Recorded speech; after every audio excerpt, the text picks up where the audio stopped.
La prédica se llama Enséñame, oh Jehová. Estamos con los salmos, estamos en el Salmo 119. Vamos al versículo 33 al 40. Y vamos a ver otra letra hebrea.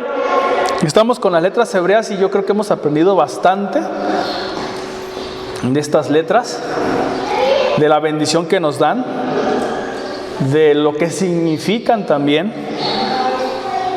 Y hoy nos toca una letra que es muy padre, es muy bonita, porque es una de las letras que están relacionadas directamente con el nombre de Dios. Esta letra, la que ustedes ven ahí, se llama Hey.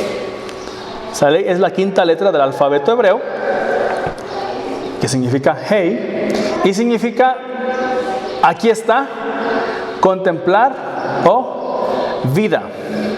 Tiene un valor numérico de 5. Bueno, ¿qué tiene que ver esto con el nombre de Dios? Bien. Vamos primero a nuestro salmo. Dice todos, vamos a leerlo todos en la pantalla. Enséñame, oh Jehová, el camino de tus estatutos, y yo guardaré hasta el fin. Dame entendimiento y guardaré tu ley, y la cumpliré todo mi corazón. Guíame por la senda de tus mandamientos, porque en ella tengo mi voluntad.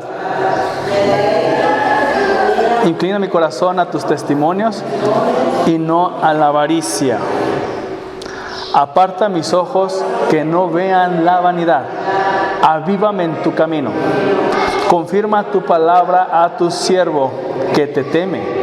Quita de mí el oprobio que temido, porque buenos son tus juicios. He aquí yo he anhelado tus mandamientos. Vivifícame en tu justicia. Todo eso abarca la letra Hey. ¿Sí? Les decía que esta letra está relacionada íntimamente con el nombre de Dios. ¿Sabe? Usted puede ver, hay algunas Biblias que ya le ponen nada más así, Yud, Hey, Bab, Hey. Otros pues le ponen Jehová, dependiendo de la versión que tengan. Algunos otros pues le ponen Adonai. Pero en la Biblia hebrea vamos a encontrar así, Yud, Hey, Bab, Hey, o YHV, Y. Ese es como el nombre de Dios, ¿sale? Se le llama el tetragramatón. Dato curioso, me quiero meter al dato curioso rápidamente. El letrero que estaba arriba cuando Jesús estaba crucificado estaba escrito en 3 idiomas, ¿sí? En griego, latín y hebreo. Por ejemplo, en el latín, pues es donde sale el famoso INRI.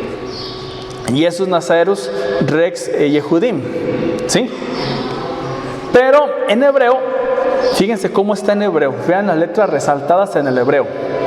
Decía Yeshua Hanosri Vemelech Hayehudim. Fíjense qué letras están ahí representadas en el nombre. ¿Se fijan? O sea, ¿qué quiere decir? Jesús el Nazareno, el rey de los judíos. ¿Sale? Esto ya nos da un indicio muy importante. ¿Sí? Esto ya nos está diciendo otra cosa que va más allá de nuestro entendimiento. Por esto la letra Hey significa aquí está, contemplar o vida. El pueblo estaba contemplando al Señor de la gloria crucificado y siendo presentado como el Cordero de Dios que quita el pecado del mundo, ¿sí? Quien representaba la vida de toda persona. Dios estaba exhibiendo públicamente a su Hijo en la cruz para que vieran que Dios había cumplido su promesa en dar un Redentor para la humanidad. Imagínate entonces el letrerote que decía Jesús Nazareno, rey de los judíos, o en el hebreo, y que tenía Yud, Hey, Bab, Hey, o el nombre de Dios ahí. Imagínate cómo estaba la gente viendo ese letrero diciendo, ah caray, Dios cumplió, Dios prometió, Dios ahora me ha dado una redención. ¿Sí? Ya Jesús dice, miren, aquí está el Cordero, yo lo traigo, ya lo pongo ahí está en la cruz. ¿Sí? En el Antiguo Testamento la persona que tenía que ser redimida o dar un regalo o una ofrenda de acción de gracias, traía el cordero. ¿Sí? ¿Qué es lo que estaba haciendo Jehová? Estaba trayendo el cordero y lo estaba presentando en la cruz. Fíjate, con ese letrero, Jehová. Jesús Nazor Behamelech Yehudim. O sea, todos ahí estaban. ¿Qué es lo que hacía la gente? Pensando. O sea, ya estaba en público, ya estaba ahí. Por eso se llama esta letra, aquí está, véanlo, contémplenlo. ¿Sí? Fíjense, ya está ahí. Eso quiere decir entonces que Dios había cumplido su promesa. Yo voy a traer un redentor de Sión. Ahí está el redentor, se llama Jesús, está crucificado porque es el Cordero de Dios. Por tal motivo necesitaba morir para que nos diera vida. Todo eso ahí estaba, y con eso ya cabe la prédica casi. Pero quiero dar unos puntos. Primero, enséñame, oh Jehová. Al decir enséñame, quiere decir que yo necesito escucharlo, lo que les decía hace ratito, ¿sí? Escucha a Jehová. ¿Qué le pide el salmista a Dios que le enseñe? Sino el amar y entender sus mandamientos, leyes, estatutos y decretos. Ya que conocer la Escritura es conocer el corazón de Dios. Si yo no conozco la Escritura, hermanos, no conozco el corazón de Dios. Y ojo, el Espíritu Santo también se manifiesta a través de la Escritura. Lo que vimos en la mañana. Yo como renuevo mi mente a través de la palabra. Pero si no tengo la palabra, ¿con qué otra cosa me puedo renovar? ¿En dónde puedo basar las promesas de Dios? ¿En dónde puedo garantizar que Dios va a cumplir lo que Él ha prometido? Por eso yo necesito la Escritura, para saber qué es lo que Dios ya ha prometido. Y todavía el salmista dice, yo los guardaré. Fíjate, solo guíame, enséñame. David sabe que guardarlos es demostrarle que ama la vida, y la vida es Jesús. Necesitamos ser guiados por el Espíritu Santo. Si no, otro espíritu lo va a hacer. ¿Sí? Recuerden que hay un montón de espíritus. Y si yo no soy guiado por el Espíritu Santo, otro espíritu, claro que lo va a hacer. Veíamos en el estudio de la mañana que por lo menos está el espíritu de celos y va a producir celos. Está el espíritu de temor y va a producir temor. Pero ¿qué te parece el espíritu de amargura? El espíritu de indiferencia. El espíritu de ira. ¿Se dan cuenta? El espíritu de no me importa. ¿Se dan cuenta? Y tenemos otro que se llama el Espíritu Santo, que se supone que nos tiene que santificar, pero es el que menos usamos. Es al que muchas veces menos acudimos. Necesitamos acudir al Espíritu Santo, porque si no, otro espíritu lo va a hacer y no nos va a gustar. Por eso es enséñame. Dios, enséñame qué es lo que debo de hacer. En Hebreos, fíjense estas tres citas. Hebreos 10:38. Mas mi justo vivirá por la fe, y si retrocede, ¿qué dice? Mi alma no se complacerá en él. Lucas 9:62. Pero Jesús le dijo, nadie que después de poner la mano en el arado, fíjense, mira atrás, es apto. Fíjense, es apto para el reino de Dios. Y todavía en Hebreos 10:29 dice, ¿cuánto mayor castigo piensan ustedes que merecerá aquel que ha pisoteado bajo sus pies al Hijo de Dios? En otras, y ha tenido por inmunda, fíjense, la sangre, por la cual fue santificado y ha ultrajado, fíjense, ¿saben qué es ultrajar? En el término griego, violar al Espíritu de gracia. ¿Se dan cuenta la gravedad? Y esto no lo digo yo, esto lo dice el Espíritu, esto lo dice Dios. Por eso el salmista le pide a Dios, enséñame cómo amarte, enséñame qué debo de hacer para no meter la pata.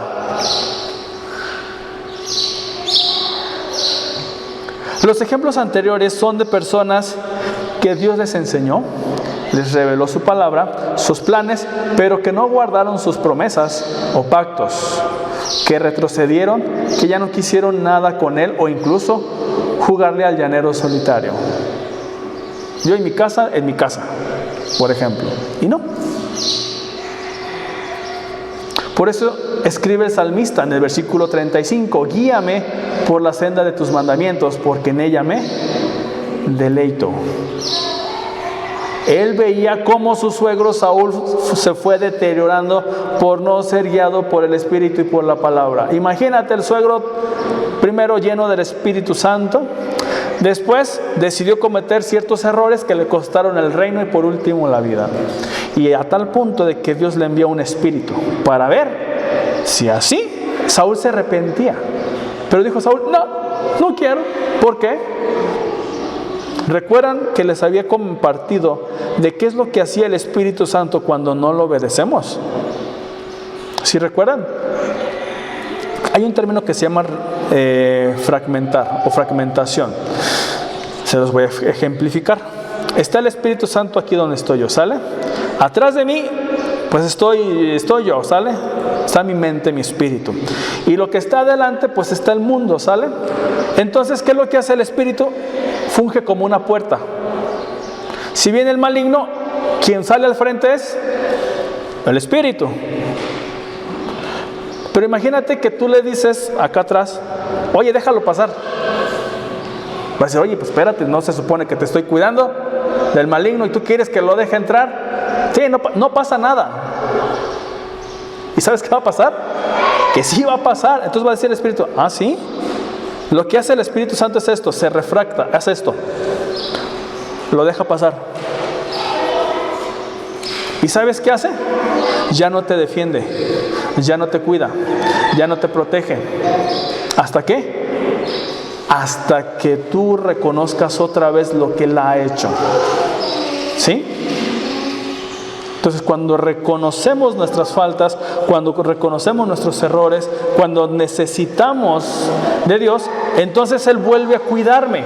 Pero si no, Él permanece así y no va a meter las manos. ¿Sabes por qué?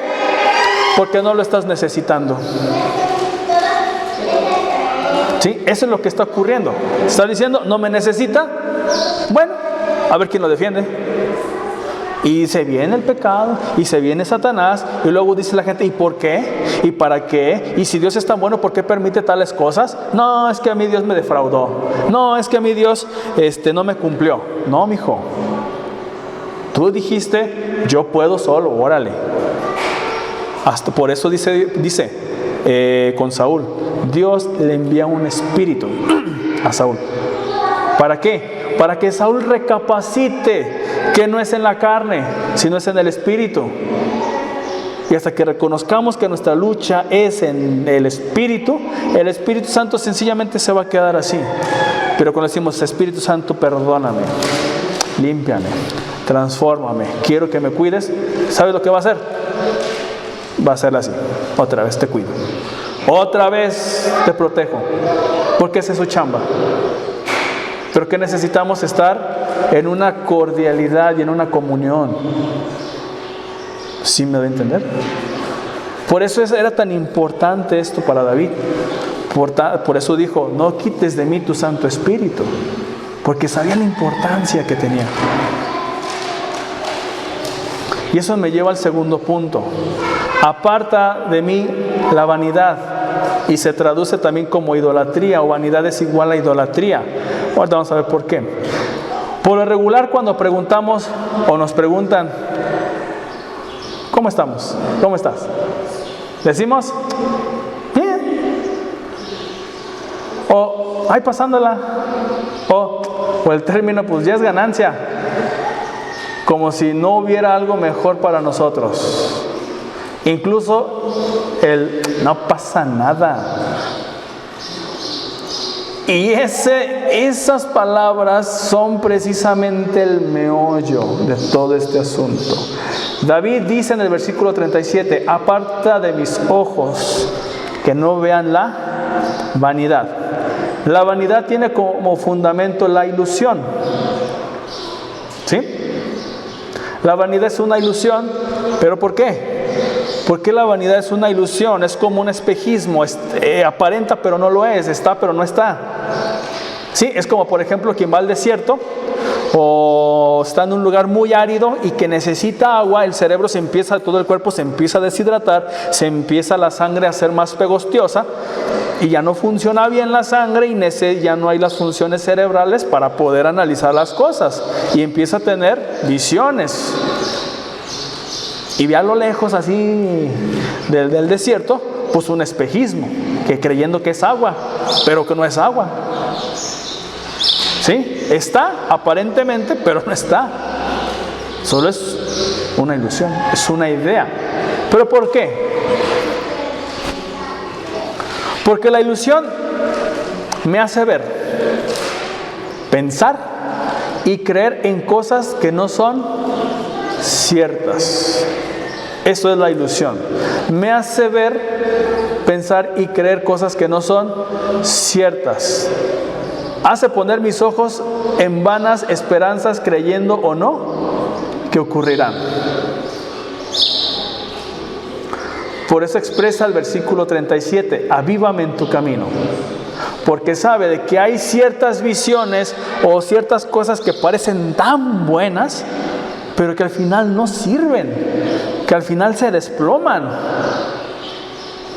Como dicen, son como los hombres de paja, no aguantan nada. ¿Por qué? Porque solo es una ilusión. El pecado es una ilusión. Esta vida incluso es una ilusión. Pero que nosotros muchas veces necesitamos comprarme un carro de último modelo, tener o consumir tal marca para poder ser alguien. Y no. Porque muchas veces es buscar un estatus en vez de saber quién soy yo. Y es lo que dice David: no, Dios, yo no quiero el estatus. Yo no quiero que me deje engañar. Yo no quiero dejarme engañar. Porque no es que no pase, sí pasa. No es que, pues ya es lo único que hay. O las frasecitas típicas que muchas veces utilizamos y que están cargadas más como de pesimismo. Somos personas muchas veces pesimistas. Pues ya qué, pues ya ni modo. Y no, así no es. Necesitamos transformar nuestra mente. Por eso expresa: avívame, o ponme, o colócame, o que disfrute en tu camino. Porque tu camino es real y no hay mentira en él. ¿Por qué está también relacionada con la idolatría? La idolatría radica en no reconocer a Dios como la fuerza suprema que mueve al universo. ¿Sí? Otra vez. Radica en no reconocer a Dios como la fuerza suprema que mueve el universo. Eso es la idolatría, es le resto valor y se lo pongo a alguien más. El monoteísmo, esto ya lo había yo explicado en un pequeño estudio. El monoteísmo, que es la religión, por así decirlo, que cree y confiesa que hay un solo Dios. ¿Sí? Y esto es muy propio del judaísmo. ¿Sí? No hay otra religión que sea como esta. Todas las demás son politeístas. Entonces, el monoteísmo nace con el judaísmo por un montón de circunstancias. Entonces, el monoteísmo, fíjense, obliga a la persona a un compromiso absoluto con Dios.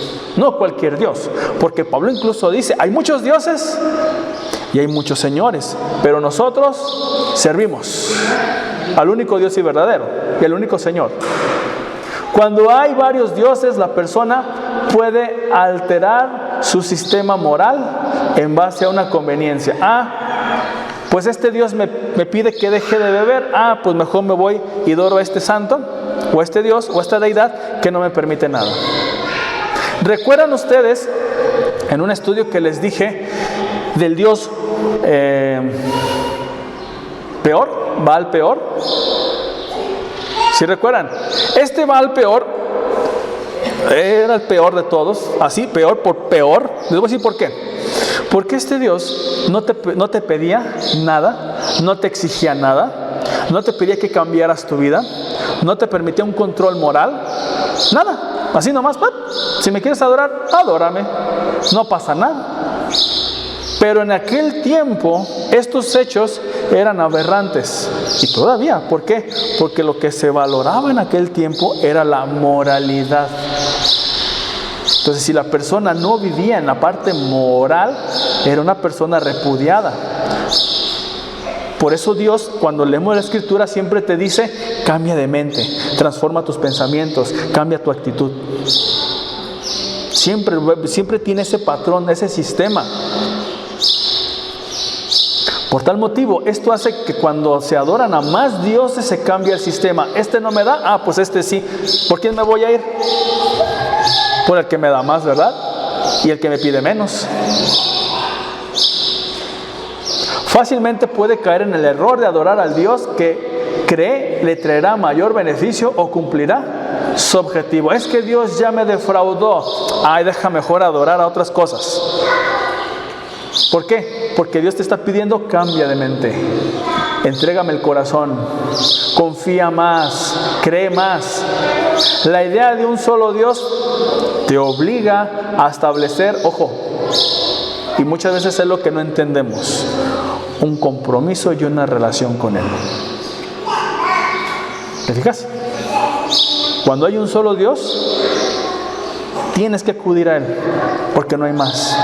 Pero cuando decimos hay muchos dioses, te da la apertura a que tú puedes hacer lo que tú quieras, porque los otros te van a dar lo que tú deseas, o te van a pedir ciertas cosas. Ejemplo, recuerden, Baal Peor te pedía: no cambies tu vida, si estás bien.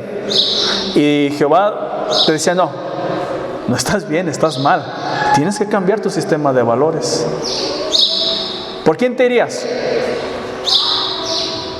O sea, tú deja de lado a Dios y la moralidad de Dios. Si un Dios te dice: tienes que hacer esto para que yo te dé, y otro Dios te dice: no hagas nada y así te doy, ¿por quién te vas? ¿Por quién? Fíjense, un Dios te dice: yo te doy, pero a cambio de esto, si tú haces esto. Y otro Dios te dice: yo no te pido nada, así, y te doy. ¿Por quién te vas? Por el que no pide nada. ¿Por qué? Pues ese es el asunto de muchos dioses. Y ese es el asunto de un solo Dios. Por eso es peligrosa la idolatría. Porque te ofrece tantos,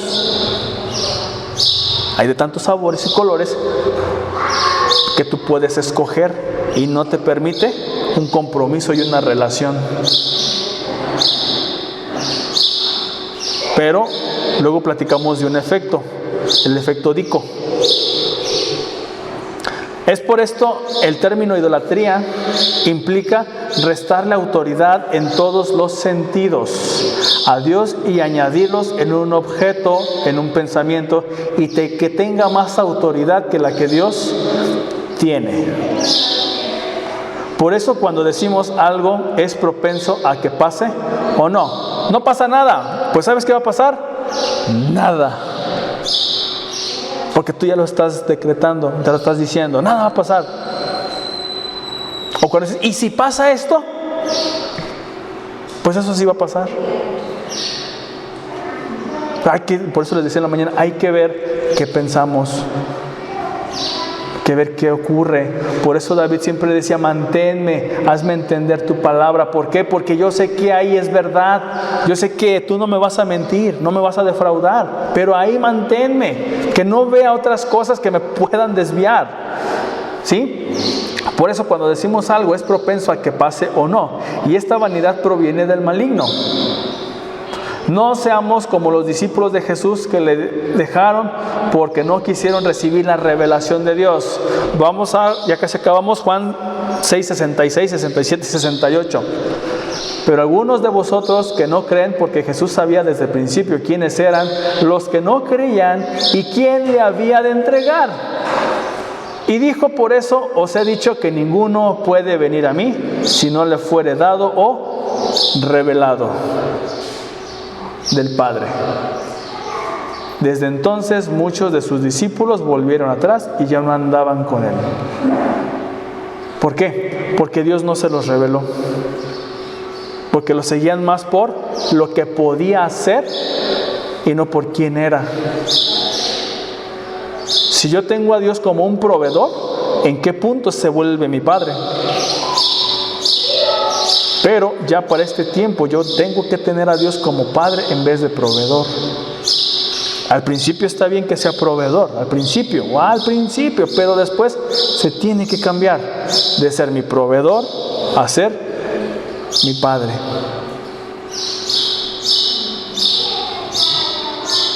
Por eso dice en Hebreos 1:1, por eso les decía hace ratito, escucha a Dios.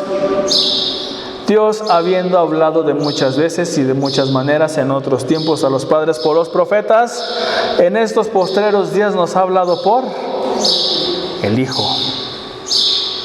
Fíjate, ya nos ha hablado por el Hijo. Colosenses 3:3, porque habéis muerto y vuestra vida está escondida con Cristo en Dios.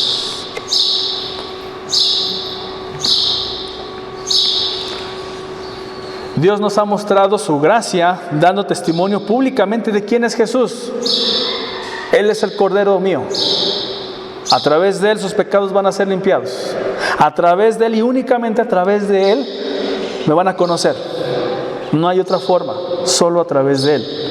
Y Jesús ha dado testimonio que no todo discípulo es discípulo si el Padre no le revela quién es Jesús.